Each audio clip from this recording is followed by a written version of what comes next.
तो hello guys, आज हम लोग पढ़ने वाले हैं क्लास 10 मैथ प्रश्नावली 3.1। ठीक है ना भाई। इसके पीछे का जितना भी प्रश्नावली है हमने पढ़ा दिया है बढ़िया सा। तो आप लोगों ने वीडियो नहीं देखा है तो भाई उसका लिंक ना इसी वीडियो के डिस्क्रिप्शन बॉक्स में है, आप लोग वहां से भी देख सकते हो। ठीक है, देखिए प्रश्नावली 3.1 पढ़ने से पहले इसमें दो ही क्वेश्चन है, तो इन दोनों क्वेश्चन को करने से पहले ना हम इसका बेसिक जान लेते हैं कि भाई इसमें हमको क्या क्या पढ़ना है और क्या क्या सूत्र लगेंगे। तो प्रश्नावली 3.1 को पढ़ने से पहले पहले निर्देशांक ज्यामिति के बारे में जानते हैं, क्योंकि चैप्टर का नाम ही है आपका निर्देशांक ज्यामिति, तो उसके बारे में थोड़ा सा आपको जान लेना पड़ेगा। ठीक है, तो इसको हटा लेते हैं और निर्देशांक ज्यामिति के बारे में थोड़ा सा हम लोग क्या करते हैं भाई जान लेते हैं ना। एक मिनट, इसको हटा लेते हैं। देखिए यहाँ पर, तो देखिए सबसे पहले हमको जानना होगा भाई चतुर्थांश के बारे में। देखिए ये हमारा इसको कहते हैं ना कार्तीय तल। ई का है हमारा कार्तीय तल है। ठीक है, ये हमारा क्या है आपका कार्तीय तल है ना। और देखिए ये जब आपका कार्तीय तल है तो ध्यान से देखिएगा, ई ना आपका होता है यक्स डैश। ठीक है, और ये होता है यक्स अक्ष। ठीक है, ये होता है वाई और ये होता है वाई डैश। दिख रहा होगा। ठीक है, और मेरे भाई देखो इधर की ये जो वैल्यू है ई, दोनों ई प्लस वाला होता है, मतलब इधर एक हो जाएगा, दो हो जाएगा, तीन हो जाएगा, चार हो जाएगा, पाँच छः। इधर का वैल्यू भी प्लस में, एक दो तीन चार पाँच छः। इधर का वैल्यू माइनस में, एक दो तीन चार पाँच, ऐसे जाता रहेगा। इधर का वैल्यू भी माइनस में, एक दो माइनस तीन माइनस चार। समझ गए आप ना कौन कौन माइनस रहेगा। तो डैश वाले माइनस रहेंगे और बिना डैश वाले प्लस में। और जी यहाँ पर केंद्र दिख रहा है ना, यहाँ पे एक निर्देशांक होता है 0,0 ना, जिसको हम लोग कहते हैं मूल बिंदु। इसको कहते हैं हम लोग मूल बिंदु। ठीक है ना, इसको कहते हैं भाई प्रथम चतुर्थांश। ये क्या होता है हमारा प्रथम चतुर्थांश। चतुर्थांश, ठीक है। ये हमारा होता है द्वितीय चतुर्थांश। ये क्या होता है द्वितीय चतुर्थांश। ये आपका होता है तृतीय चतुर्थांश। ठीक है, तृतीय चतुर्थांश। और ये आपका होता है चतुर्थ चतुर्थांश। ठीक है, समझ में आ गया। अब देखो ये जो होता है ना, इसमें जो वैल्यू होता है आपका प्लस प्लस दोनों रहता है इसमें। ठीक है, इसमें होता है माइनस प्लस। ठीक है, इसमें होता है माइनस माइनस और इसमें होता है प्लस और माइनस। ये होता है आपका।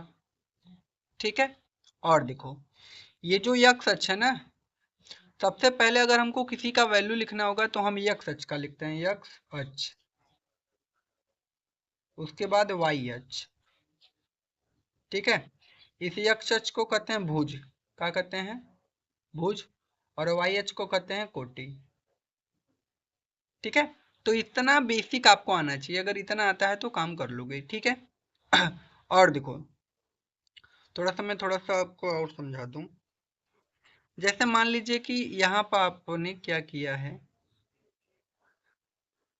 मान लीजिए आपको 2,3 को इसमें दर्शाना है। इसमें तो देखो कैसे दर्शाया जाता है, सीखो पहले आप।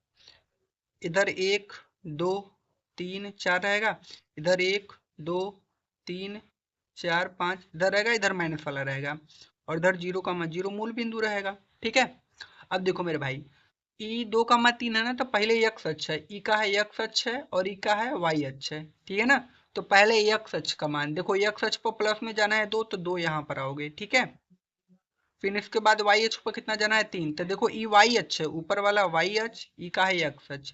माइनस में बोलेगा तब इधर आएंगे, E X dash E Y dash. ठीक है ना, माइनस में बोला नहीं इसलिए नहीं जाएंगे। तो पहले दो बोला है एक्स अक्ष पर तो दो चले जाओ, फिर वाई अक्ष पर तीन बोला है तो तीन चले जाओ। अब इसको मिलाओ, कहाँ पर मिलेंगे, ये देखो यहाँ पर मिल गए ना, यहाँ पर। तो यही हमारा क्या हो जाएगा, यह हमारा हो जाएगा 2,3। तो ऐसे आपको क्या करना है कि कोई भी संख्या दी रहेगी, मतलब उसको यहाँ पर दर्शाना पड़ेगा। ठीक है, समझ में आ गया। अब क्वेश्चन पर चलते हैं अपने ना, तो इसको बढ़िया सा लिख लो आप लोग। थोड़ा सा मैं इधर कर देता हूँ, अच्छे से लिख लो, बहुत काम का है। देखो बोला है कि पहला क्वेश्चन बोला है कि एक अन्य व्यक्ति को आप अपने अध्ययन मेज पर रखे टेबल लैंप की स्थिति किस तरह बताएंगे। मतलब हमको क्या करना है कि एक व्यक्ति है, उसके मेज पे एक टेबल लैंप लगा है, उसकी स्थिति बतानी है। तो चलो दर्शाते हैं, इसको हटा देते हैं और यहाँ पे लिखते हैं क्वेश्चन नंबर 1 ना। देखो हम क्या करते हैं, एक भाई टेबल लगाते हैं यहाँ पर ऐसे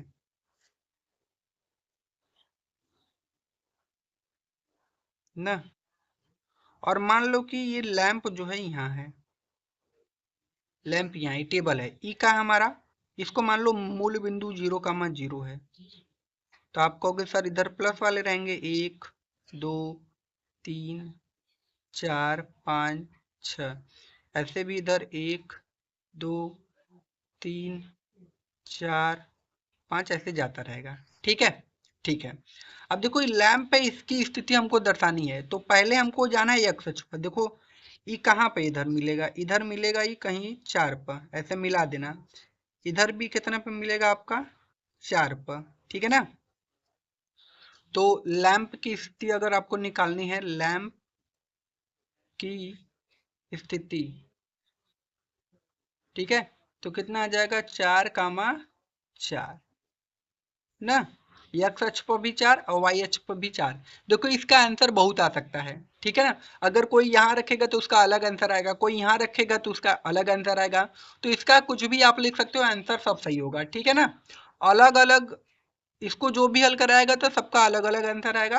वो डिपेंड करता है कि जो लैंप का स्थिति आप रखते कहाँ हो, आप जहाँ पे इसको रखोगे वहां पर अलग अलग इसका आंसर आएगा, ठीक है ना। तो कोई घबराना मत नहीं कि अरे ये तो अलग अलग आंसर आ रहा है, ये सब सही है, ठीक है ना। बशर्ते ई लैंप की स्थिति आप जहां रखोगे तहां पर जो वैल्यू होगा वह आपका क्या आएगा, आंसर आएगा, ठीक है। तो ये क्वेश्चन हमारा हो गया 4, 4। अब दूसरा देख लेते हैं इसका। देखिए अगला क्वेश्चन है, क्वेश्चन नंबर 2 है कि एक नगर में दो मुख्य सड़कें हैं जो नगर के केंद्र पर मिलती हैं। ये दो सड़कें उत्तर और दक्षिण की दिशा में, पूर्व पश्चिम की दिशा में है। नगर की अन्य सभी सड़कें इन मुख्य सड़कों के समांतर परस्पर 200 मीटर की दूरी पर है। प्रत्येक दिशा में लगभग 5 सड़कें हैं, 1 सेंटीमीटर मैं बताता हूँ, कहने का मतलब है ना, इसमें आपको 5 सड़कें बनानी है, तो पहले सड़कें बना लो, ठीक है।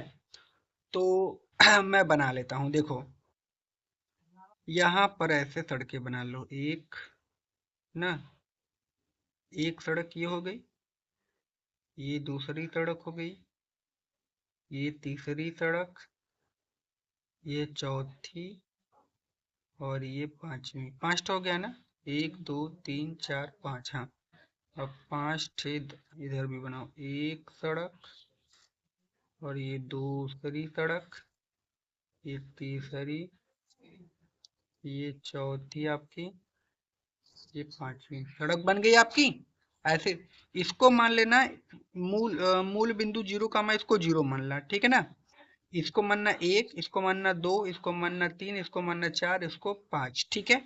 इसको भी 1 मानिएगा, इसको 2 मानिएगा, इसको 3, इसको 4, इसको 5, ठीक। अब मान लीजिएगा, ऐसे आपको बना देना, बहुत ही आसान तरीके से मैंने आपको बताया है।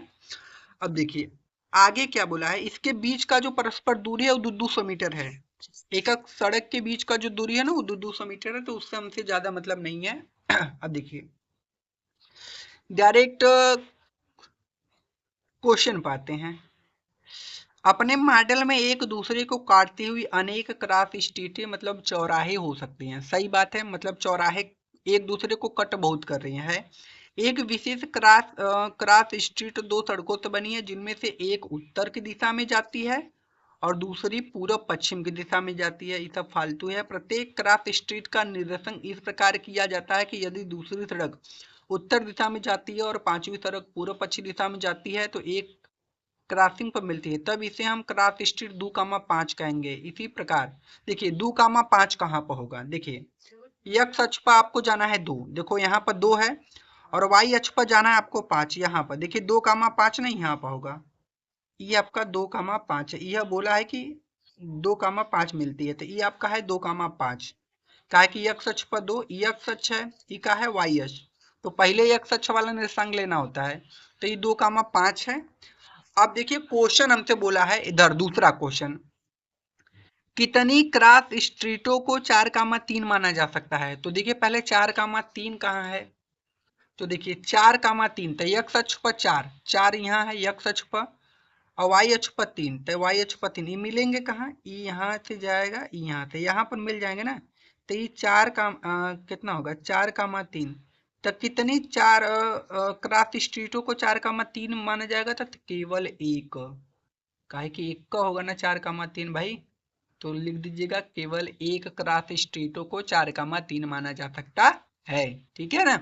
अगला देखिए अगला है कि कितनी क्रॉस स्ट्रीटों को, सॉरी ये मैंने दूसरा बता दिया का 4,3 सही है ना।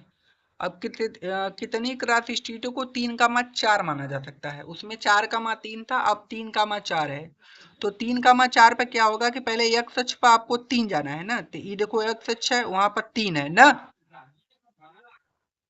देखो अब हमको 3,4 दर्शाना है, तो हम एक्स अक्ष पर चले जाएंगे 3, और वाई अक्ष पर जाएंगे 4 यहाँ पर। तो ये मिलेंगे कहाँ भाई, देखो यहाँ पर मिल जाएंगे, यहाँ पर ना। ये का है आपका 3,4 है, ये का है आपका 3,4, एक्स अक्ष पर 3 और वाई अक्ष पर 4 गए हैं। तो ये कितनी क्रॉस स्ट्रीट हो सकती हैं, तो केवल एक भाई, केवल एक, बस ये आपका क्या हो जाएगा आंसर। तो भाई वीडियो अगर पसंद आए तो लाइक कर दीजिएगा, चैनल पर नए हो तो सब्सक्राइब कर दीजिएगा। मिलते हैं अगली वीडियो में, तब तक के लिए धन्यवाद। ठीक है।